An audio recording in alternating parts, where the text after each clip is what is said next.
Hey YouTube family, welcome to my channel Decorate with Manas. How are you? Happy Diwali, and I wish this Diwali brings to you and your family a lot of joy and prosperity. What is the best part of the festivals for you?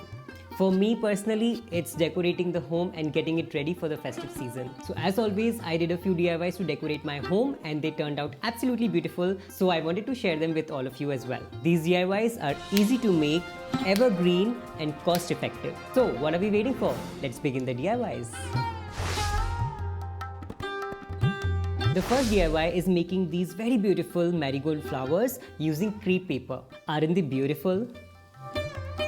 Let's make them.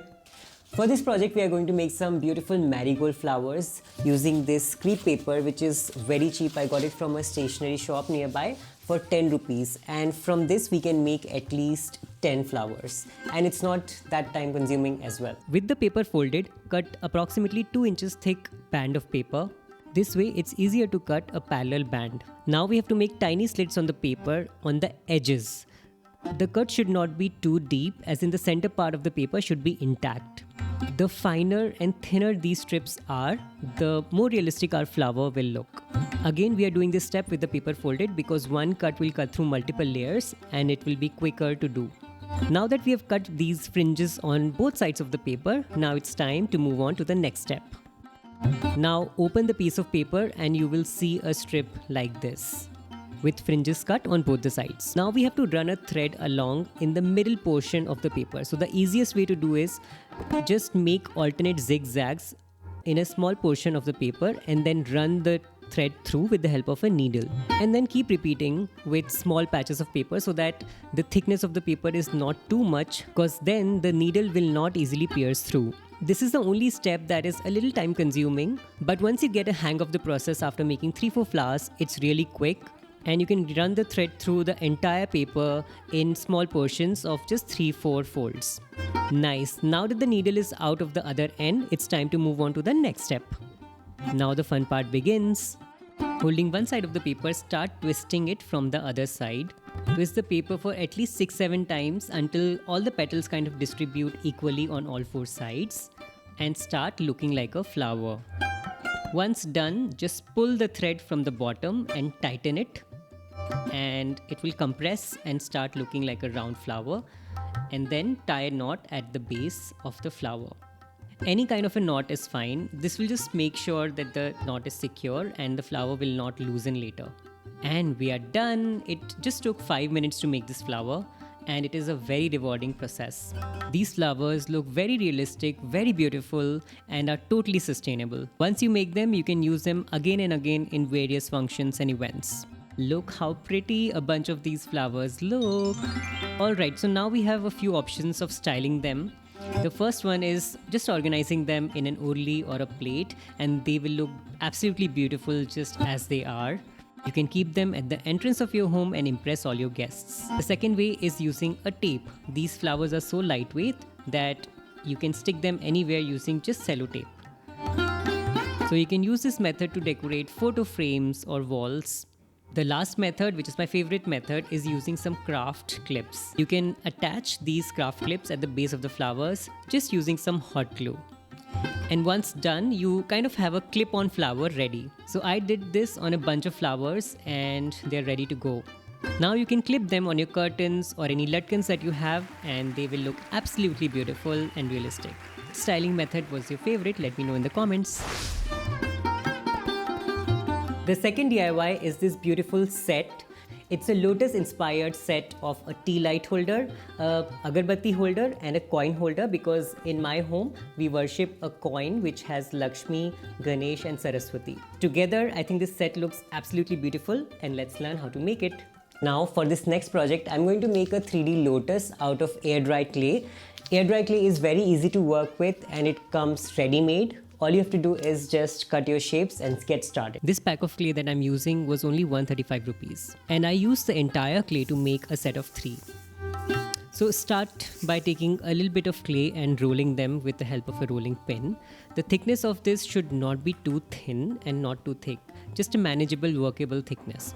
Then take a bottle cap or a cookie cutter, whatever you have at hand, and cut out circles. So I'm making 2 small flowers and a large one. For the small flowers, we need exactly 11 circles. So plan and cut 11 circles accordingly. Now keep one circle as the base, and now it's time to make the petals. Now to make the petals, take one circle and then slightly elongate it using gentle pressure, and then pinch at the end. Then mark some lines on the petal to emulate a realistic petal, and then start assembling them on the bottom circle.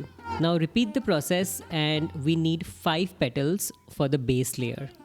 Once done, repeat the same process for the second layer.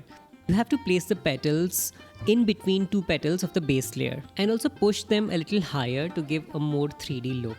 After the 5 petals of the second layer is placed, put a circle which basically completes our first item, which is the tea light holder. Adjust the shapes if required, and then our tea light holder is ready. Look how beautifully the tea light holder fits into this, and we will keep it aside and leave it to dry.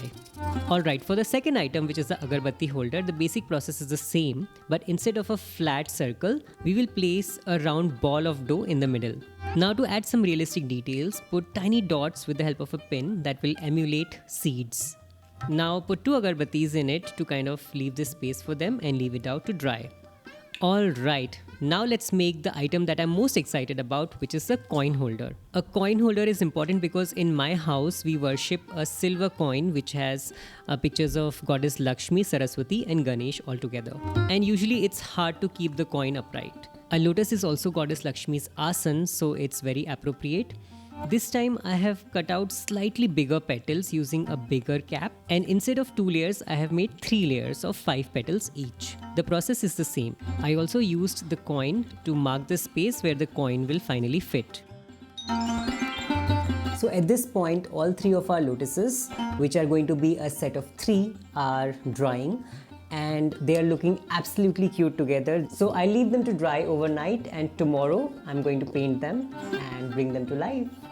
So it is day 2 and my flowers have been drying overnight, and as I can see, they're completely dry. So now they're ready to be painted.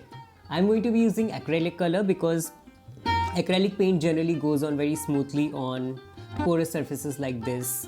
One pro tip here is to use very diluted color as the first coat, because a lot of paint will be absorbed by the clay as well. So diluting the color with water helps in evenly spreading the color throughout the flower. After that, I quickly went with the second coat of color without diluting the color.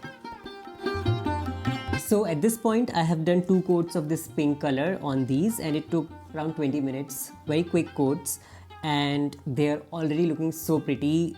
And I'll just let this coat to dry, and then we'll do a little bit of shading with red color, because that will just really bring the 3Dness and the shape of the flower.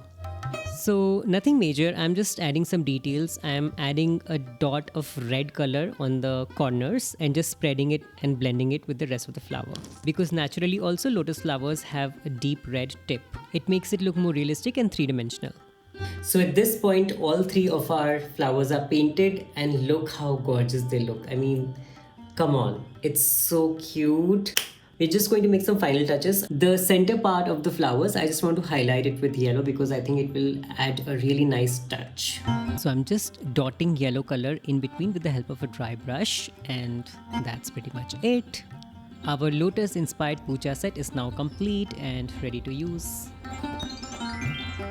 This is a very multi-purpose set. You can use it for your festive puja or general puja in your mandir, and especially this tea light holder is very versatile. You can use it for other occasions as well. Now all 3 of them have turned out really beautiful, but which one of these 3 do you find the most useful or versatile? Let me know in the comments.